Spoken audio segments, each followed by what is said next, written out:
Today we have an incredible topic, that is the intriguing, interesting, esoteric grimoire, the Book of Oberon, a 16th century text of esoteric value that deals with the conjuration of Oberon, the fairy king. This grimoire was compiled and written in late 16th century England, a time when esotericism and the occult was becoming ever so popular among scholars, practitioners, and people in power, as this was also the time of famous occultists like John Dee, Heinrich Cornelius Agrippa, and Edward Kelly.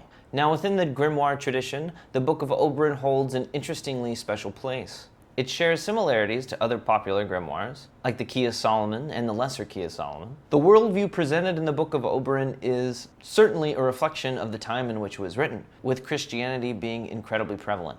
It incorporates elements of ceremonial magic, astrology, alchemy, and angel invocation. The Book of Oberon itself embraces the concept of hierarchy, describing a complex cosmology of angels, demons, humans, and elemental spirits. It proposes ways in which they could, should, and may interact, as well as methods and practices for the practitioner, the magician themselves, to control these beings and establish contact with these entities. The most notable rite in the Book of Oberon probably is the conjuration of Oberon, the fairy king himself. This text contains the exact ritual methods, instructions, sigils, and implements one must use in order to conjure the king himself so that you may engage in a pact with the deity. Oberon is particularly fond of helping the magician find lost treasure and hidden secrets. Another interesting and practical ritual for the mage is the instruction of creating a ring in which to house a spirit. So the magician no longer has to conjure the spirit using the complicated methods within the text. And these are just two notable rites. One sees how the various conjurations and rituals within the Book of Oberon complement one another. It's easy to see the value of a ring that holds any spirit